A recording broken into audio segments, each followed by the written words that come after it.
کنری پاکستان کا ایک چھوٹا شہر ہے جو صوبہ سندھ میں واقع ہے۔ یہ اپنی بھرپور تاریخ اور ثقافتی ورثے کے لیے جانا جاتا ہے جو وادی سندھ کی تہذیب سے تعلق رکھتا ہے۔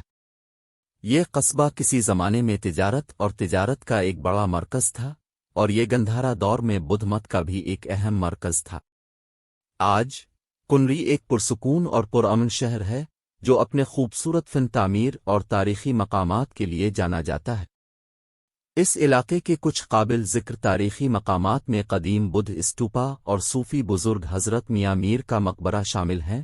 کنری پاکستان کے صوبہ سندھ کے ضلع عمرکوٹ میں واقع ایک چھوٹا شہر۔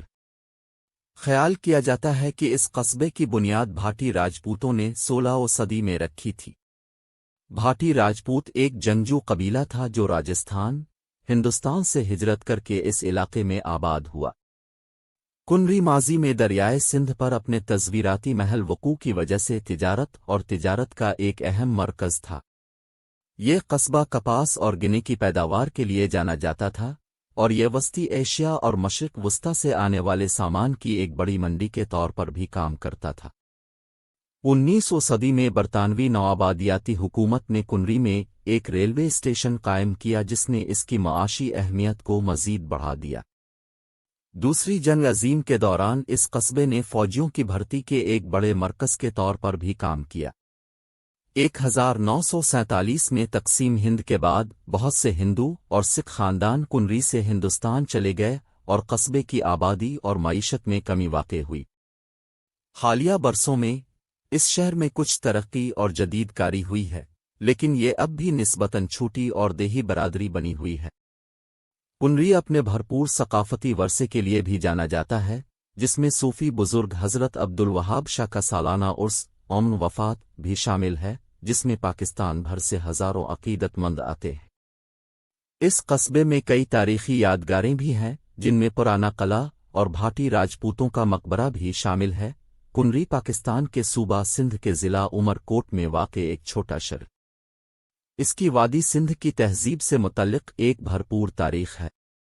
یہ قصبہ اپنی بھرپور زراعت کے لیے جانا جاتا تھا، خاص طور پر کپاس اور گندم کی پیداوار کے لیے۔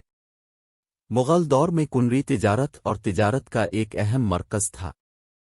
یہ اپنے ہنر مند کاریگروں کے لیے بھی جانا جاتا تھا جو خوبصورت دستکاری اور ٹیکسٹائل تیار کرتے تھے۔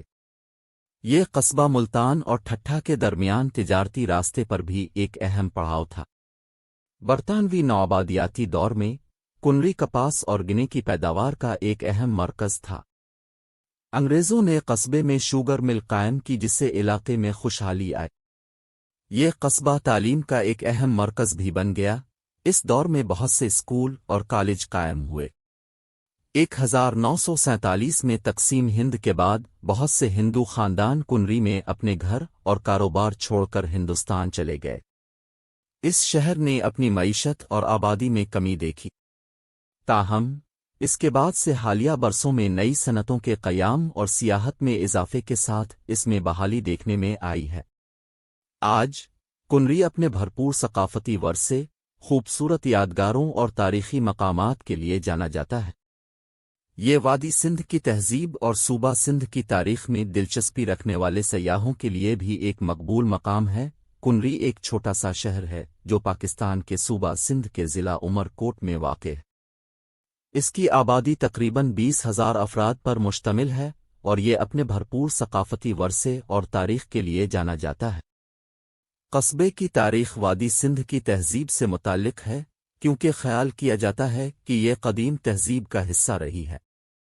یہ قصبہ سندھ کی راجپوت سلطنت کا بھی حصہ تھا، جس پر 14ویں اور 15ویں صدی میں سما خاندان کی حکومت تھی۔ برطانوی نوآبادیاتی دور میں کنری تجارت کا ایک اہم مرکز تھا۔ یہ زراعت کا ایک بڑا مرکز بھی تھا۔ اس علاقے میں کپاس، گندم اور گنے جیسی فصلیں کاشت کی جاتی تھیں۔ 20ویں صدی میں کنری ٹیکسٹائل کی صنعت کا مرکز بن گیا۔ اس قصبے میں بہت سی ٹیکسٹائل ملیں اور کارخانے قائم ہوئے۔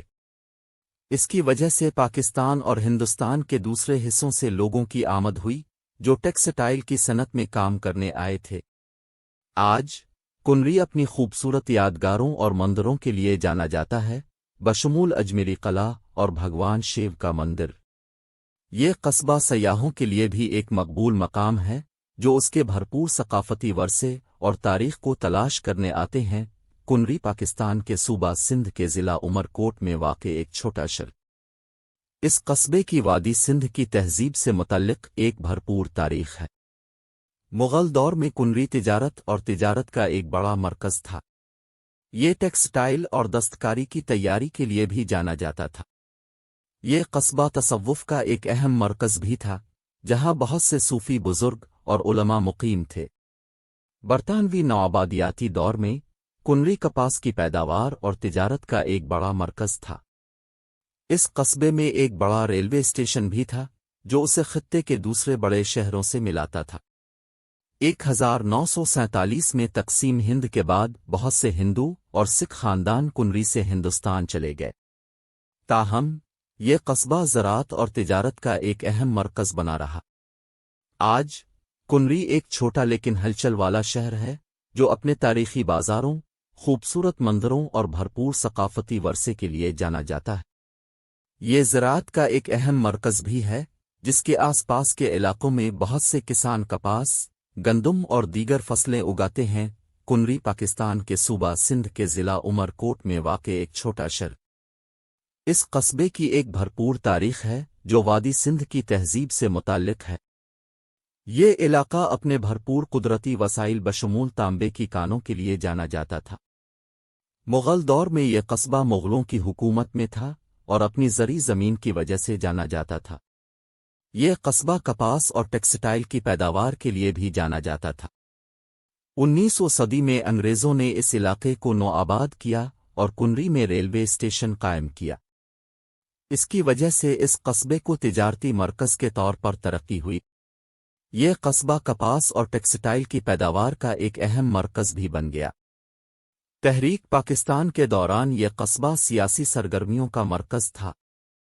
اس دوران قائد اعظم محمد علی جناح سمیت کئی سیاسی رہنماؤں نے قصبے کا دورہ کیا۔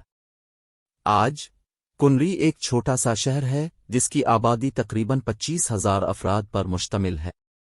یہ اپنے بھرپور ثقافتی ورثے اور پاکستان کی تاریخ میں اس کے کردار کے لیے جانا جاتا ہے۔ یہ قصبہ اپنے اور مزارات کے لیے بھی جانا جاتا ہے، جس میں بابا روشن علی شاہ کا بھی شامل ہے، جو کہ ایک مشہور سیاحتی مقام ہے۔